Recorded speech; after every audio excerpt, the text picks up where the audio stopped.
Coming up today on the Nice Guys on Business. We can open up anywhere that we want to, and we can make it successful in a very short period of time, because all we do really is go into the area and say, hey, we need a lawyer to come and work here. We need an accountant to come and work here. We need government resources here. We need a bank, to take an interest in coming into this space and talking to people about what their banking needs are. So these aren't just job opportunities that he's creating. He's really also creating an opportunity for the lawyer, for the accountant, for the bank, for all these ongoing businesses that are looking for customers. In The Art of War, Sun Tzu wrote, "Keep your friends close, and the nice guys on business closer." Need an education on how to grow your business? The Nice Guys are here to help. Learn about great customer service, networking, and how just being nice can help you prosper. Now, here are your hosts, Doug Sandler and Strickland Bonner. Hey, Nice Guy community. Welcome back. Welcome back. It is Monday. It is a brand new week with the Nice Guys. That's right. That means 5 freaking episodes coming up this week. My name is Strickland Bonner. On the other side of the microphone and right in the other room, Mr. Doug Sandler. I know. It's interesting. I'm very curious to how this whole arrangement is going to work out. Strick and I moved in together. No, we did not move in together. Could you imagine living with me? What a shit show that would be. Oh, yeah, totally. It would be. Yeah. A total shit show. Totally. We would never get any work accomplished because we would be too busy shooting the shit and going off the rails. No doubt. No doubt. We'd have to start like 5 other podcasts or something. I don't even know. So share with me, Strick, at the beginning of the show, right before when Steve O'Brien was doing the intro, was that an intro that was a Patreon intro? Oh, Patreon. Look, that's yes. We are going to be launching the Patreon site on Wednesday, 2 days from today. And you can go to patreon.com/nice guys to get there and just donate to the show because we need help. What any cool like insider information you can give, because I know that we're still in the creation process as of the recording date of this show, but as of the first, can you share like what's going to happen? Well, we're going to have a couple different levels of sponsorship, so to speak. Like if you want to be a Patreon patron, sounds expensive, Strick. Sounds expensive. What's that? It sounds expensive. No, you can do it for as little as $2 a month, and it supports the show. Now, we're not charging for the show. You can always still get it for free. But if you want to like give us a couple bucks to help us get through, you can start as low as $2 a month, and you can get all kinds of free stuff, like free. Help us get through. I just need a little bump. I'm just looking for a little bump, man. We're going to have some private content that only people who are Patreon patrons will have access to. We're going to give you a shout out on the show. We can follow you on social media. We have some levels where we're going to record a voicemail greeting for you, where you can listen in when we record our shows each week, and other levels that include a Funkin' Fan t-shirt. Oh my gosh. Oh, the Funkin' Fan t-shirt. The one that you're wearing right now, the one that I'm wearing right now. Are you wearing yours in coffee, or are you wearing yours that is more of the eggplant color? I know we had a big fight on this on a previous episode, because in the pictures it looked awful fucking gray and purple, or gray and blue, and not eggplant and coffee. Yeah. But looking at them now, they are kind of eggplant and coffee. So yes, I'm wearing my coffee colored shirt. Yeah. I got my coffee shirt on too. I'm in a large. This is good. It feels good. It's a nice comfy shirt. It's not like silk or anything, but who wants a silk t-shirt? No, cotton. It's all good. It's comfy. It's a tri-blend wonderful shirt. It's so smooth, and it could be yours if you were just at, I don't even know the level. I don't even know. How does this work? It's the $20 a month level. What? It's cheap. Cheap. We'll send you a t-shirt for $20 a month. I mean, if you just do it for a month and then you stop, you got the t-shirt. It's worth more than that. Exactly. So we also have one sponsorship level that is Dinner with the Nice Guys, where we will fly you out to see us and have dinner and stay overnight and record an episode with us. That's a little more expensive, but it's there. It's available. Okay, so it is patreon.com/nice guys. Okay. We do have an interview today that we should get to. Yeah. Thor Roundy is on the show, and Thor, he created this program, or I think he was one of the founders of Access Salt Lake. Boy, I'm hoping I'm not screwing that up. He connected with a program called Access Salt Lake. I'm not sure that I should know if he created this or not, shouldn't I? Probably should, yeah. That would be a good idea. It's so like me to go off. Do you like to go off half-cocked or fully cocked? Half-assed or full-assed, right? Yeah, I am normally a full-assed guy, but in this particular case, I'm going to claim ignorance. But Thor is a great guy. He works with this program called Access Salt Lake, and it really is like it's you incubate your ideas in this business community where you bring in your specialty, other organizations bring in their specialty, and he's like that middleman guy that puts the connections together. He has a background in law, really good law, but he's a non-traditional law practicing kind of guy. So he really loves to watch businesses grow, and that's exactly what Access Salt Lake is all about. This is not just about Salt Lake. It's what's interesting about what he brings is this system that he has put together. It actually can be done anywhere. So it's fascinating. His story, his background, a little bit of the backstory is good as well, and the businesses and the opportunities that he's created in Salt Lake for small businesses, medium-sized businesses that really are just now booming. So I'm excited about this interview. Very cool. Yeah, I love the way he talks about the business connections where he's got the different businesses that are working together and doing work for each other. It's very interesting, and it is something that I think a lot of business people could take to heart and work into their own business if they so choose. Smart guy, Thor Roundy. He is here on the Nice Guys on Business, and let's get to the promise statement before we do that. It is to provide a learning experience that is entertaining and adds value to your life. If you feel we are doing that, we'd love to hear from you. If you feel like we are not doing that, we would love to hear from you still. At DJ Doug is my Twitter handle. Strix is at Nice Guy on Biz with a Z. Reach out to us on Twitter, at the Facebook community. Anywhere that you feel like you can reach us, the Facebook community is niceshortcut.com, so head over there as well. All right, should we get to the interview? Absolutely. Mr. Thor Roundy. We are going to take a right turn from where we normally go on this show. So today is not going to be a complete mess like it normally is. We actually are going to focus on something very cool today. Thor Roundy is an expert in business and real estate law.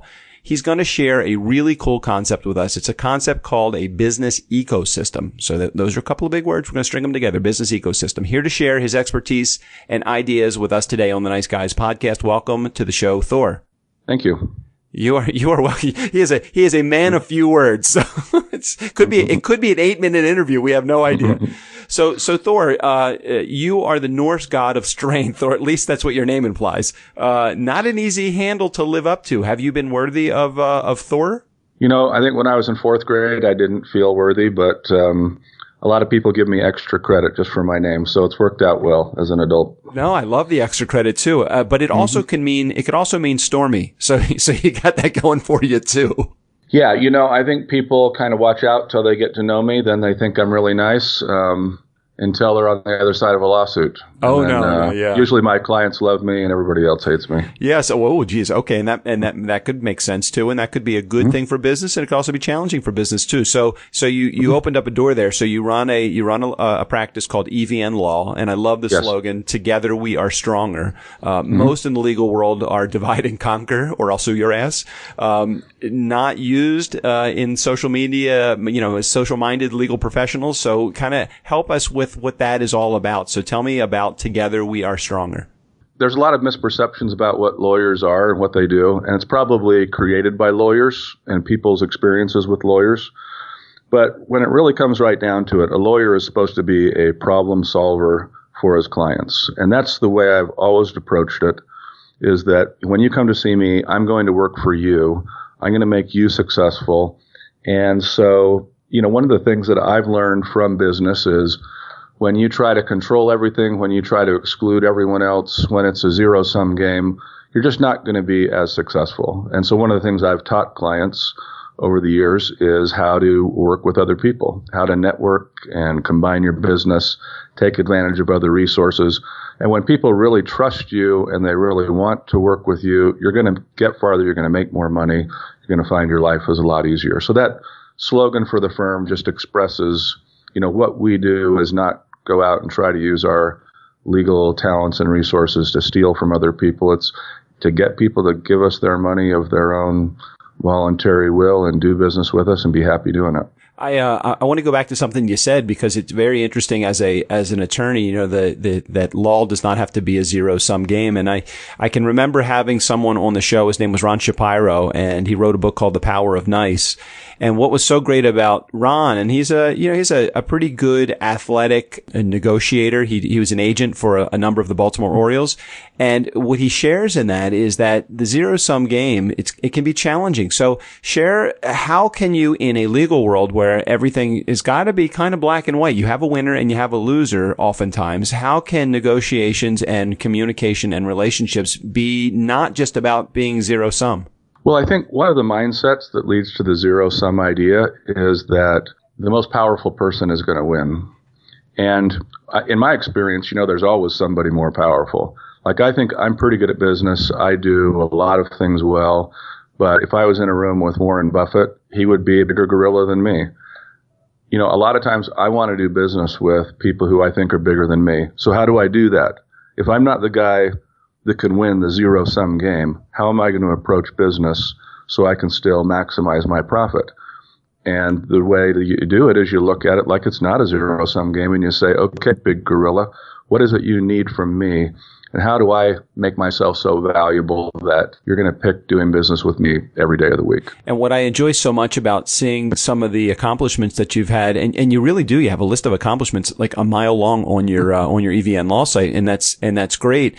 But you got to work under some pretty humble conditions as well. And you have to be really, in law, you have to be, especially the way that you are working it.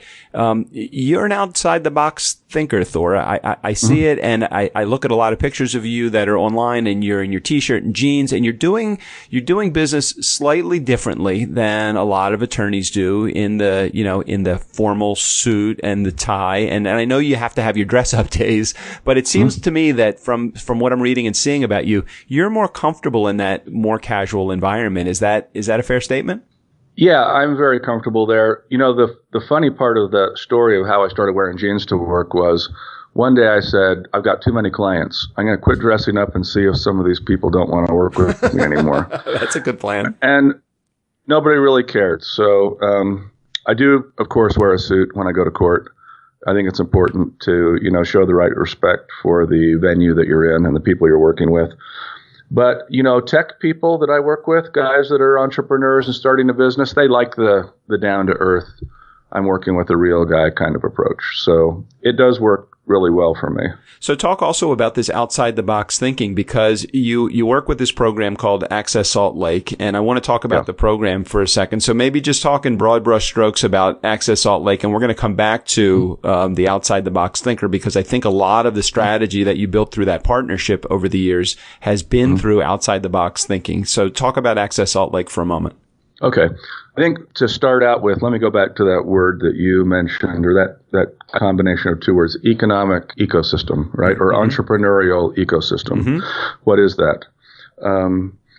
It's not a word that originated with me. There's some other really smart people around the country, including people at universities doing research, and they look at cities that have been successful in creating an area within the city where innovation is really thriving, where entrepreneurs are starting companies and they're being successful. And they've published information about what is it that allows a city to create this entrepreneurial ecosystem and really create thriving businesses within that system.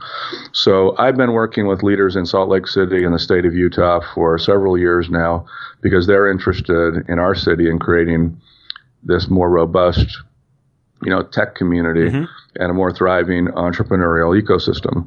So I'm pretty well versed in what people have done successfully in other places, and I'm just working with what I think are the right players here in Salt Lake City to facilitate, reaching the goals that we're trying to reach by creating this system really where a lot of different people at different levels of business and business experience actually come together, get accesses to the resources that are going to really help them thrive and take the next step in their own business. What's great about what you have, and I'm reading a little bit more information as well, I was doing some research on you. You have you have access to legal, you have access to money, so you have access to funding, you have access to labor. You seem to really incubate business for your community. Is that how you see it too? Is that what the purpose of Access Salt Lake is all about? Yes. Now, I've been doing business networking for several years. I had some friends who were in a business networking group, and they invited me 4 or 5 years ago to come and be on the board of their group. And so we ran that for a while. We would do several events every month and just try to get people together to network. And what Access Salt Lake is, we ended up finding a venue. It was a co-working space, and a lot of people might be familiar with co-working spaces. They're getting more popular around the country. Yeah.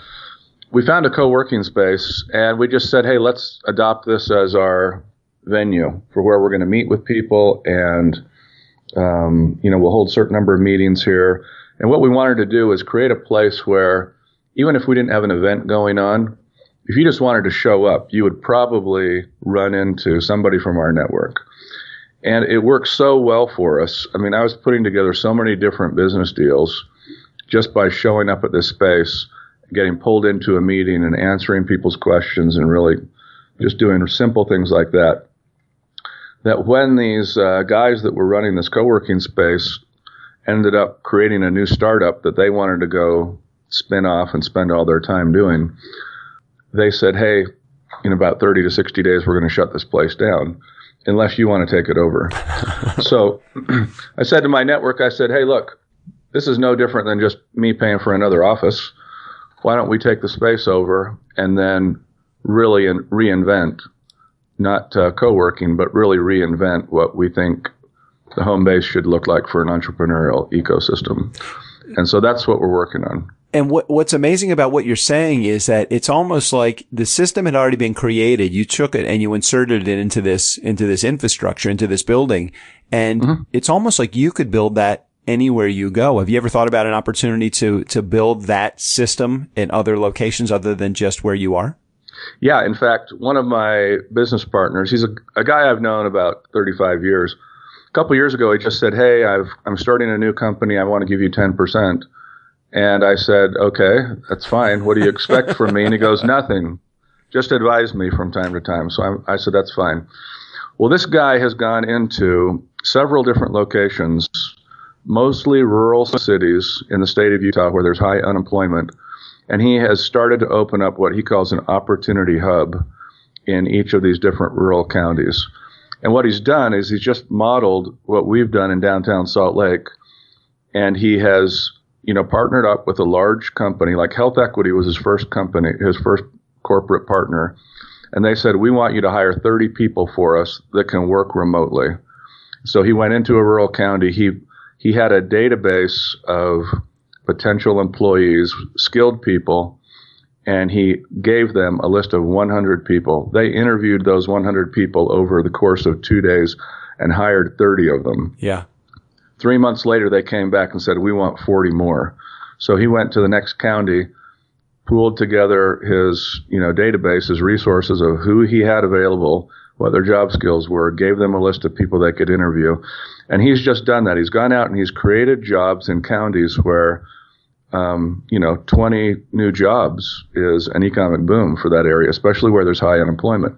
So he's creating these opportunity hubs that we interact with, we connect with. They're part of our entrepreneurial ecosystem because no matter where you are in our state now, you can get access to funding, you can get access to universities, you can get access to other entrepreneurs, the Goldman Sachs 10,000 Small Business Program. I mean, there's just so many resources that we can plug you into because we have these locations at other places. And yes, we can open up anywhere that we want to, and we can make it successful in a very short period of time because all we do really is go into the area and say, hey, we need a lawyer to come and work here. We need an accountant to come and work here. We need government resources here. We need a bank, to take an interest in coming into the space and talking to people about what their banking needs are.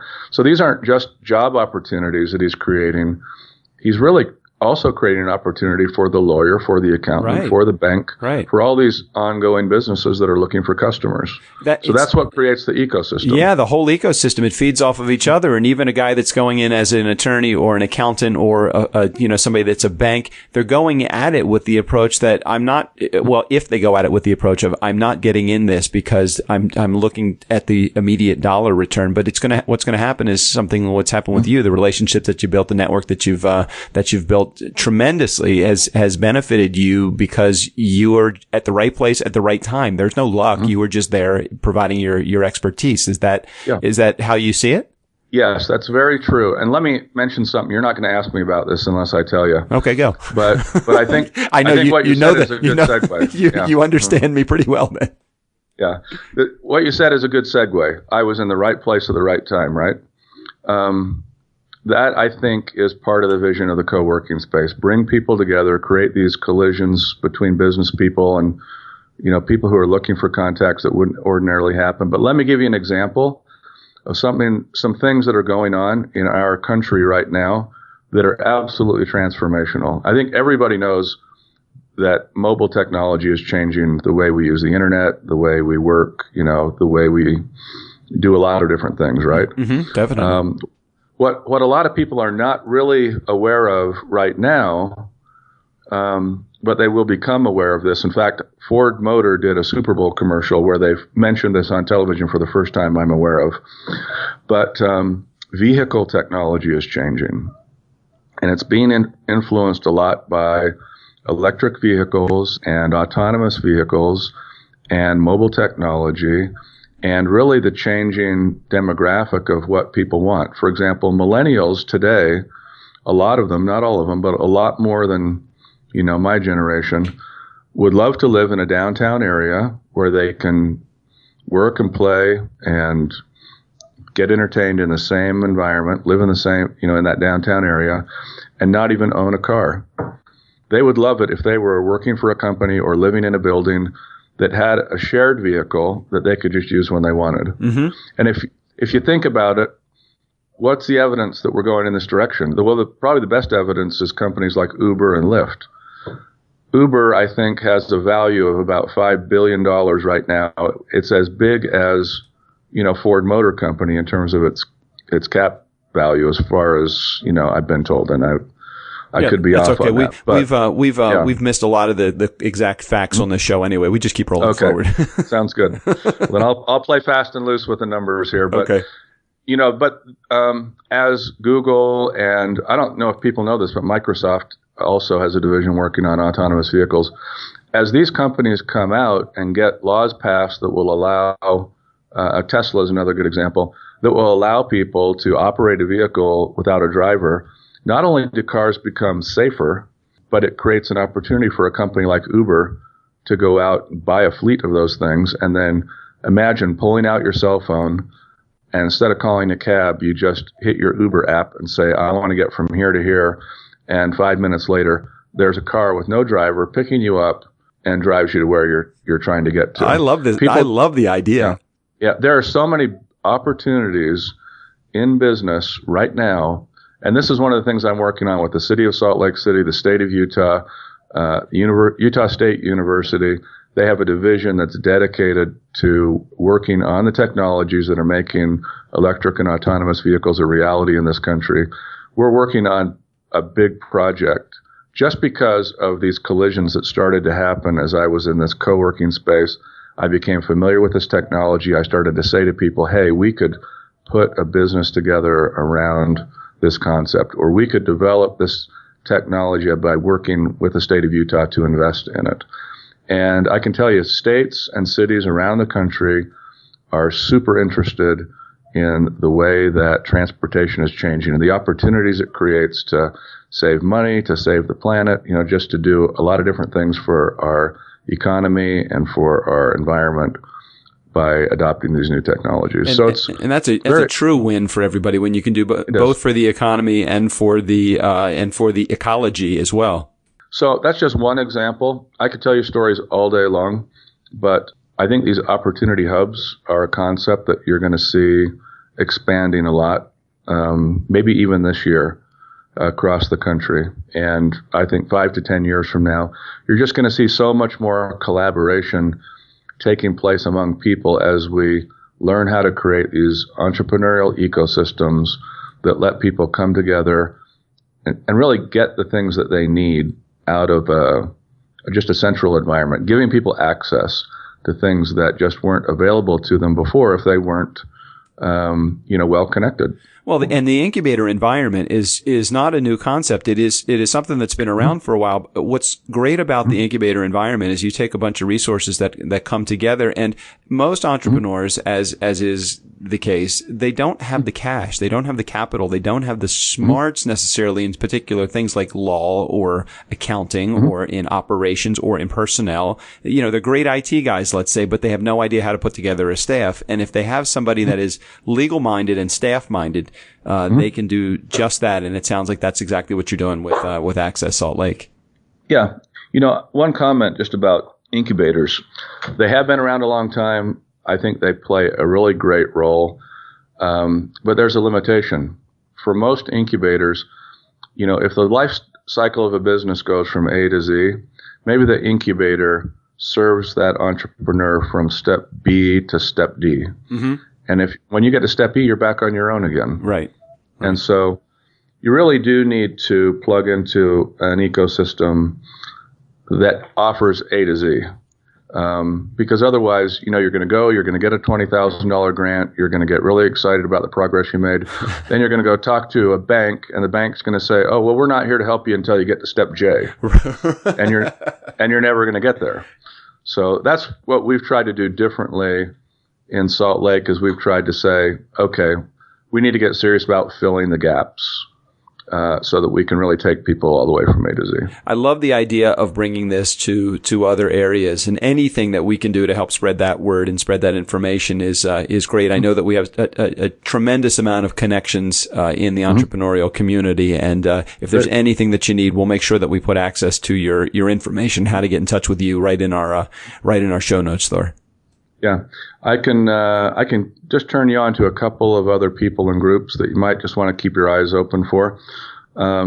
There's a guy, David Shefflin is his name. Okay. And he's the head of operations for a group called Women's Leadership Live. I think they started out of Texas. Linda McMahon, who was the former, I think, CEO of the World Wrestling Federation. I was reading about that. She is now isn't she the head of the Small Business Administration or something like that? Or she's been appointed to this new position, and we were working with her in September. We had a Women's Leadership Live event in Salt Lake City, and we're talking now with David Shefflin. He's kind of left the organization, he's running the organization now that she's moved from, this private position to a public role. But, I think you'll see Linda McMahon making a huge impact on the small business environment for women and for other, small business owners. And I certainly hope that she is successful and that David Shefflin and Women's Leadership Live are successful in implementing the kind of things that we've been doing with them here in Utah. I would love to see this expand around the country. I think they are great leaders and they've got a great vision, and they're having conversations with a lot of the right people across the country. So when you hear those names, I would tell anybody, if you have a chance to go to an event, to meet them, to be a part of what they're doing, you're going to be plugging into really the latest and greatest in technology and thinking about how to create an entrepreneurial ecosystem and tap into that in your area. I totally love what you're saying. And what's interesting, again, about what the approach that you're taking is, although Linda McMahon, I've heard through many different sources, this is not, we do not have a political show here. This is a show of, if you get off your ass and do something, I believe you. It's not tell me, it's show me. And, while I may not necessarily align myself with all of the things that are going on in politics right now, as in the governing parties, doesn't really matter. If Linda is somebody that actually gets shit done, I'm interested in seeing and hearing what she's all about. And, I love how you said, hey, go go and see her. If it's something that you align yourself with, then great, then you'll do it. No political statement with that at all. I just wanted to put that out there because I know what happens. We put somebody, that mentions anything that has to do with politics today, and all of a sudden they're like, well, how can you believe, or how can you now discredit everything that Thor says? Well, you know what? Fuck that. Yeah. It's all about prove it through action, and that's how I'm that kind of guy as well. Yeah, I'll tell you a funny story. In January, I did a blog post just about, hey, it's a new year. And I've always had the philosophy that as a business owner, you have to succeed despite government. So every time a new party gets elected, put in the White House, everybody's always complaining, the country's going to go to hell in a handbasket. And I've always said, hey, you know what? I've always had to succeed despite government. So I haven't really worried too much about who is the president. And I've just said, let's get to work. Well, I said something in this, the way I'd written in this blog post initially, that was, hey, who cares that Trump is the president? There's opportunities. Let's go make some money. And I know at least one person unfriended me on Facebook because of that post. So, and I got some feedback that, hey, what you said sounds way too pro-Trump. So I actually went and I edited it to be a little more neutral so as not to offend 50% of the people that I know. But I'm of the same opinion. You know what? I think he's a disaster. But I thought the same thing of Obama. I thought the same thing of George W. Bush. This is not new. We need to survive. We need to, pay attention to our own crap and get it right. Agreed, man. And, we are not going to change who's in the White House in the next 4 years. So let's quit boobing about it. And let's go out and be successful and make money despite what's happening. Yes. I love this. All right, let me ask you for the next couple of moments just to take off your Access Salt Lake hat and put on your you're a business owner because you're with your law firm. So put on your entrepreneur hat for just a second. I'm going to ask you 5 questions. 4 of them are just literally give me 5 seconds of an answer, and we'll move on to the next one. So you ready? Yeah. All right, here we go. So Thor, be relatable. What do you suck at?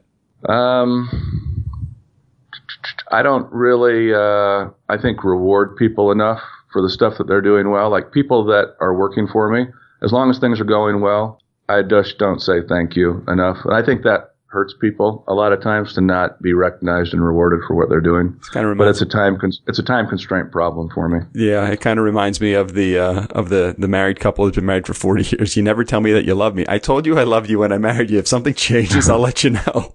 So understand that Thor is very grateful and has a lot of gratitude for what you do. Everybody that's out there that works for him, sometimes he doesn't express it the way that he should. Yes. That's good. And I actually do have a policy. If I send you an email and I solve a problem for you, I specifically request do not email me back and say thank you, because I don't have time to open that email. I get really mad when I open an email and all it says is thank you. And I've wasted 30 seconds on it. So wow. Okay. Well, it's a two-way street. No, I got it. And you allowed for 35 minutes on this interview, and I'm closing in on that amount of time. So I'm only going to take that amount of time. Next fine. one. Be transparent. How did you pay your bills when you first got going? When I left the law firm I was working with, I took a couple cases with me. I had a few friends that said they'd give me some legal work. It was pretty lean for about 3 or 4 months. Mm-hmm. But, I knew I could do it. I just hung in there. I don't know how much money I put on my credit cards to get by. It wasn't too bad. I didn't get too far in debt. And about 4 months after I started my own law practice, I was in the black. And, that's great. And it went well from there. That's great. I know many new businesses starting that it's 3 or 4 years before they are able to really get off the credit card, nipple for a while. Yeah. Mm-hmm. All right. Next one. Be confident. What do you do as an entrepreneur that's as good as it gets? I think I've got what I would call a comprehensive philosophy about life. So I was thinking about this morning. Again, if you were in a room with Warren Buffett and you were in a room with me, and you had to decide which of these guys do I want to help me with my business. Actually, you know what? Let me use a different example. Let's take Steve Jobs, because we've all seen that, at least part of that Steve Jobs movie, right? Yep. If you're a small business owner, I would say you should pick me. And the reason is because as I watched that movie, it looks to me like Steve Jobs was a freaking mess emotionally. I think so. And, you know, he might have been great at starting a $1 billion company. And if that's what you want to do is take some piece of technology and make $1 billion with it, then maybe you should pick Steve Jobs. But if you're a normal guy with a normal business and you're not just worried about how can I make the most money and screw the most people to get to the top of the heap, and you want to have a good balanced life and be happy, then I'm the guy you should be talking to, because that's the way I put my life together. I'm pretty happy and pretty balanced, and, you know, I'm not 100% of where I want to be to, but I'll bet, you know, 99% of Americans would love to trade places with me if they could. And I haven't done anything that I don't sincerely believe every other person in America could do. And, you know, I'm willing to tell people, here's what I've done to address this problem, whether it's, you know, physical or emotional or mental or spiritual. I mean, I have looked at the big picture and I live my life according to, you know, principles that I think really work. And in the long run, I think my life's more sustainable than Steve Jobs' life. So that's what I think I'm doing better than anybody else. Well said. Well said. All right. Be humble. What experts did you need to call upon to make shit happen when it just wasn't happening? Well, you know, I need other people constantly. I'll give you an example. I'm in a angel investment group. I'm the only guy in the group that really doesn't know technology. These other guys are like these advanced data science experts. They really know their crap when it comes to technology. A lot of times I just, you know, defer to their judgment as to whether a technology is a good technology or not, because their expertise is way ahead of mine. And I don't know that there is any part of my business life where I'm not going to acknowledge, you know, I want to work with somebody who really knows their stuff, and I want to be their business partner because they're doing something I can't do. That's amazing, because, you know, we as confident business owners, oftentimes we tend to shy away from the guys that know more than us. And, sure. That's exactly the people that we need to embrace. So, well said. Right. And, you know, yeah. It comes down to trust. Work with somebody you can trust that knows more than you do. Don't work with people you can't trust. Yeah, no matter how much they know. Good advice. Good advice. All right. Last one here. As a business owner, as an entrepreneur also, put these into priority order. Okay. I'm going to give you 4 words. So your job is to put these into priority order, with the first one being the biggest priority. Employees, customers, products, systems. Well, I'm going to have to say systems number 1, employees number 2, customers number 3, products number 4. All right. So, and again, no wrong answer, no right answer. Just curious. You put systems first because your employees aren't going to be successful if they don't understand the system and they're not operating it correctly. So if you have the right system, you can bring people on board. And if they want to leave, they can leave, and you can bring somebody else on board. If you go to a book like, The E-Myth, and you'll learn the concepts about why systems are so critical to a business. And when you get that right, you know, then you can set up a company and it's going to be a lot more sustainable. You can go from being a one-man show to somebody that, you know, employs anywhere from 2 to 50 people and do it successfully. Great. And let me hit a personal question for you. Do you have your phone anywhere near you? Yeah, it's in my pocket. Excellent. Do you have an iPhone or something inferior? Samsung Galaxy 6, probably. So you don't have the one that blows up, right? Nope. Okay. Go to your photo app and tell me the last thing you took a photo of. My kid playing basketball. All right. How old? He's 18. He's a senior in high school. That's great. You're going through some good times with him. Do you have just one, or do you have others? I've got 3 kids. He's my youngest. All right. How old's your oldest? 22. So you've been in the college circuit now for many years. Yep. She's just getting ready to graduate with a degree in nursing. Oh, that's great. Congratulations to you, Papa. Okay. So, let's see. Oh, and go to your texting app. What's the last text message you either sent or received? A guy who is the economic development director for Millard County texted me and said, I've got a meeting set up with you and, somebody in economic development for Salt Lake City. Nice. Way to go. That's good. That's future business coming in. Yeah. If our Nice Guy community wanted to get in touch with you just to find out a little bit more about how this ecosystem is put together, or just about you in general or your law practice, how can they do that, Thor?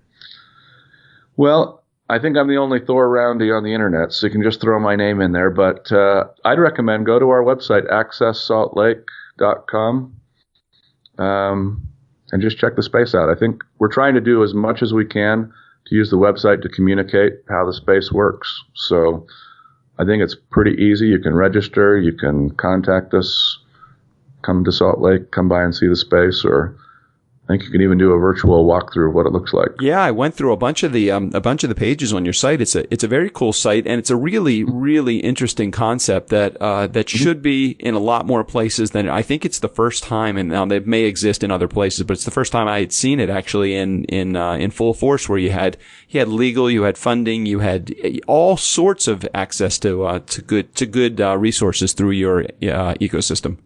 Yeah. Awesome.